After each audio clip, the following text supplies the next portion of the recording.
Dün Çanakkale, bugün de Montreux. Dünyanın su geçitlerini düşündüğümüzde her birinin kısa ve uzun su yolu alternatifleri olduğunu görürüz. Çanakkale ve İstanbul boğazları ve bu iki boğazı birbirine bağlayan Marmara Denizi'ni kapsayan Türk boğazlarının alternatifi yoktur. Jeostratejik ve jeopolitik özelliğiyle de her dönem hegemonyanın ilgi alanındadır. Haçlı seferleri, İstanbul'un fethi, Balkan harpleri, Rusya'nın sıcak denizlere inme arzusu ve daha nice olaylar bu eşsiz su yolunda yaşanmıştır.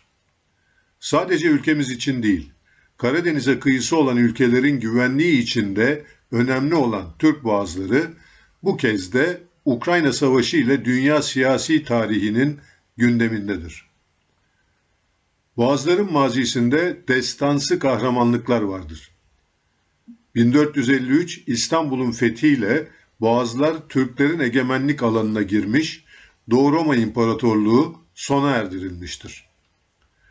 İstanbul'u tekrar ele geçirmenin nelere mal olduğunu ortaya koyan en önemli girişim, Birinci Dünya Harbi'nin en kanlı sayfası 1915 Çanakkale Savaşları'dır. İngiliz'i, Fransız'ı ve ne için savaştıklarını dahi bilmeyerek uzak diyarlardan gelen zamanın dominyonu Avustralyalı ve Yeni Zelanda gönüllülerinden oluşturulan Anzaklar. Vatan savunması Gelibolu onlar için de hüsranla sonuçlanmıştır. Döktüğü mayınlarla Nusret ve ben size taarruzu değil, ölmeyi emrediyorum diyen Anafartalar kahramanı Mustafa Kemal ile Mehmetçikleri tarafından Çanakkale geçilmez tarihin altın sayfalarına yazılmıştır.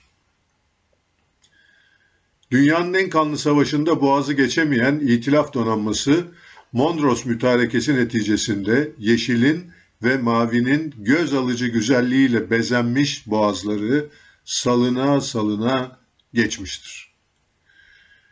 İşgal Kuvvetleri Donanması Osmanlı Devleti'nin 36. son padişahı ve 115. İslam halifesi Vahdettin'in gözleri önünde 13 Kasım 1918'de Sarayburnu ve Moda önlerine demirlemişti. Ta ki İtilaf Donanması arasından Kartal İstimbotu ile seyreden Mustafa Kemal'in geldikleri gibi giderler sözü gerçekleşene kadar da demirde kalmışlardı. Çanakkale Savaşı Türk milleti için bir dönüm noktasıydı. Bu savaş, yiğitliğin, cesaretin, ölümü hiçe sayarak savaşmanın, teknolojiyi yendiği belki de tarihteki ilk savaştı. Gazi Mustafa Kemal Atatürk'ün önderliğinde Türklük yeniden dirilmiş ve Türk İstiklal Harbi'nin kazanılmasında ilham kaynağı olmuştur. Türk Boğazları, 1923 Lozan Anlaşması ve tamamlayıcısı 1936 Montreux Boğazlar Sözleşmesi ile o günden bugüne Türkiye Cumhuriyeti Devleti'nin kontrolü altındadır. İkinci Dünya Savaşı'nın zor yıllarında dahi bu sözleşme ilkelerine büyük bir titizlikle sadık kalınmış ve sözleşme etkin bir şekilde uygulanarak Türkiye'nin savaşa girmesinin önünü kapatmıştı.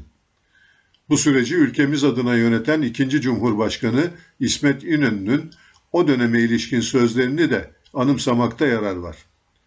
Sizi aç bıraktım ama babasız bırakmadım. Gerekirse yeni bir dünya kurulur ve Türkiye'de orada yerini bulur. Ya bugün, dünden farklı mı? Ukrayna Savaşı sürerken Amerika Birleşik Devletleri başta olmak üzere bir kısım devletler Karadeniz'e çıkış için diretmektedirler. Bugün Karadeniz'de sınırlı bir deniz savaşı varsa, ülkemizin Montreux Sözleşmesi'ni fiili bir şekilde uygulaması sayesindedir. Sözleşme varlık, egemenlik ve güvenlik meselelerinde Türkiye'ye uluslararası platformlarda çok önemli ve tekrar elde edilmesi zor ve hatta imkansız gibi görülen önemli avantajlar sağlamaktadır. Ancak son dönemlerde ülkemize geniş hak ve yetkiler tanıyan sözleşme Kanal İstanbul projesiyle sulandırılmak istenmektedir. Türkiye'nin bazı gemilere kanaldan geçişi dayatması, taraf devletlerden herhangi birini sözleşmeyi sona erdirme çabasına sokacaktır. Kıyı devletine hiçbir yetki tanınmayacağı için Türk boğazlarından transit geçiş rejimi uygulanacak ve dolayısıyla da yabancı harp gemileri ve denizaltılar serbestçe geçiş hakkı elde edeceklerdir. Bu durum, Türkiye'nin savaş zamanlarında boğazları kapatma yetkisini kaybetmesine, hatta bir oldu bittiyle savaşın ortasında yer almasına neden olabilecektir. Ne olduğu ve detayları tam olarak açıklanmayan, egemenlik tartışması yaratan bu proje artık çöp olmalıdır. Her Türk evladı geriye dönüp baktığında yaşananları ve yapılan fedakarlıkları dogmatik fikirlerle değil, gerçeklerle zihnine kazımalı ve özgüven içinde yaşamını sürdürmelidir. Son sözse, tarih şiddet içerirken ideali barışçıl olmaktır. İsmet Ergünşen.